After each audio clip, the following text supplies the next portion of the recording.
There are people who've been through so much pain that their entire psychology rewires. They don't talk about it. They don't wear it like a badge. But if you know what to look for, you'll see it in everything they do. If you've been through too much, this will feel like someone finally wrote your manual. First, emotional detachment isn't coldness. You've noticed it. When chaos erupts, everyone panics. Except them. They stay calm, almost too calm. People call it emotionless or cold, but here's the truth. Their nervous system has been overloaded so many times it learned to shut off the alarm. Psychologists call this emotional numbing, a survival adaptation. When your brain experiences too many threats, it stops treating every crisis like the end of the world. You're not heartless. You're just operating from a different baseline than people who've never had their world collapse. Second, hyper-independence. They never ask for help. They do everything alone, even if it's 10 times harder. People think, why are they so stubborn? But the real reason is learned self-reliance after repeated abandonment. When you've been let down repeatedly by people, systems, promises, your brain makes a strategic decision. If I depend on me, I can't be disappointed.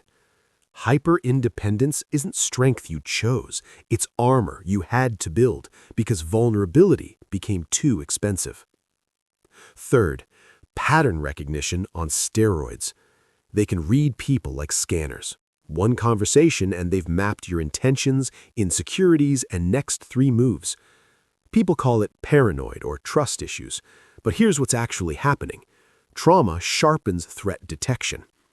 When survival depends on spotting red flags early, your brain becomes a pattern-matching machine. You're not overthinking, you're processing micro-signals most people are blind to. Tone shifts, word choices, body language inconsistencies. Your trust issues are actually advanced threat assessment skills developed from experience most people will never have.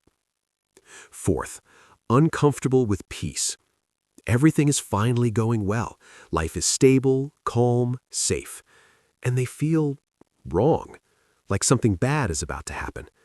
This isn't pessimism, it's conditioned hypervigilance. When your brain spent years in survival mode waiting for the next blow, it learns that peace is temporary. So when things go well, your nervous system stays on alert, scanning for threats.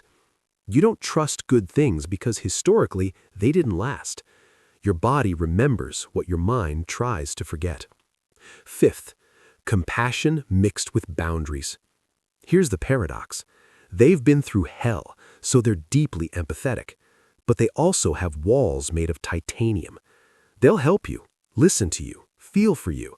But the second you cross a boundary, gone. No second chances. People who've survived too much develop selective compassion. They know what suffering feels like, so they care deeply. But they also know what betrayal costs, so they protect fiercely. You're not mean. You're just done sacrificing your peace for people who don't value it. So, if you've been through too much, you're not broken.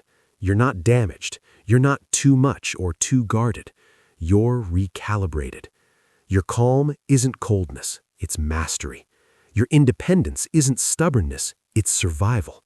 Your caution isn't paranoia, it's wisdom. Your discomfort with peace isn't self-sabotage, it's hypervigilance protecting you. Your boundaries aren't cruelty, they're self-respect. Drop a comment.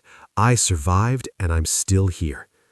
Subscribe for psychology that translates pain into power, trauma into strategy, and survival into strength. You didn't just go through too much. You became someone most people will never understand.